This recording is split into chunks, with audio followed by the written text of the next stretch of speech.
எளியோருக்கும் திக்கற்றவர்களுக்கும் நீதி வழங்குங்கள், சிறுமையுற்றோருக்கும் ஏழைகற்கும் நியாயம் வழங்குங்கள். திருப்பாடல் 82 3வது வசனம். சங்கீதம் 82 3வது வசனம். அன்னை தெரேசாவுக்கு முன்னோடியாக இருந்து தமிழகத்திலே சிறப்பான பணிகளை செய்தவர்கள் கார்மைக்கல் அம்மையார். இவங்க டோனாவூரை மையமா வைத்து இவங்களுடைய பணியெல்லாம் இருந்தது.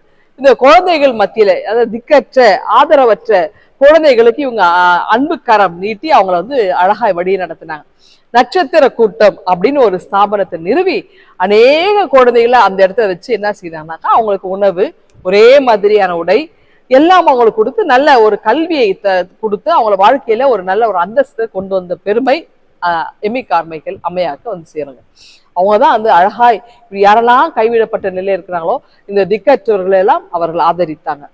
அடுத்து பாத்தீங்கன்னா, மனிதம் இன்னும் சாகலன்றதுக்கு இன்னொரு உதாரணம் பாத்தீங்கன்னா, இந்த கோயம்புத்தூர்ல கலெக்டரா இருந்தவங்க அர்ச்சனா பட்நாயக். அவங்க என்ன செய்யறாங்கனாக்கா, அந்த பகுதியில பஸ் ஸ்டாண்டு, ரயில்வே ஸ்டேஷன் போன்ற இடங்கள் எல்லாம் பிச்சை எடுத்துட்டு இருந்தாங்கல்ல, இந்த மாதிரி பிச்சை எடுக்கிற 12 பேரை அவங்க தெரிவு செய்து அவங்களுக்கு கவர்மெண்ட் ஜாப் கொடுத்துக்கிறாங்க.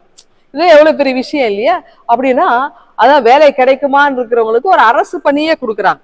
எளியவர்களுக்கு, திக்கற்றவர்களுக்கு, கல்வி அறிவை மறுக்கப்பட்டவங்களுக்கு, இப்படிப்பட்டவங்களாம் வாழ்க்கையில உயர்த்துறாங்க. அப்போ ஏதோ நன்மை செய்கிறவர்கள் ஆங்காங்க இருப்பதனால்தாங்க இந்த உலகம் இன்னும் நிலைச்சு நிக்குது.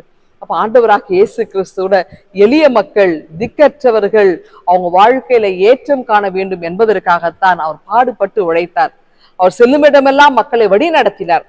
அவங்களுக்கு போதிய விழிப்புணர்வை கொடுத்தார். எப்படி வாழ வேண்டும் என்று இயேசு கற்றுக் கொடுத்தார். அப்படி என்றால் இந்த லெந்து காலத்துக்குள்ள பயணித்திருக்கிற நாம, ஒருவேளை நம்ம கண் முன்பாதாக திக்கற்றவர்கள், ஏழைகள், தனிமையாக்கப்பட்டவர்கள், அனாதைகள் இப்படி யாராவது நம்ம கண்டால் அவர்களுக்கு நாம் உதவிக்கரம், நேசக்கரம் நீட்ட நாம் அழைக்கப்படுகிறோம். அப்படி என்றால் எளியவர்களை நாம் ஏற்றுக்கொள்வோமா? திக்கற்றவர்களுக்கு நாம் ஆதரவு கொடுப்போமா? இந்த மாதிரி ஆண்டவரே சொல்லி அறப்பணிகளை செய்வதற்கு நாம் அர்ப்பணிப்போம். கடவுள் நம்மை ஆசீர்வதிப்பாராக. ஆமென்.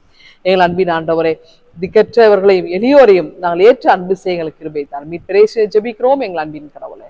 ஆமென்.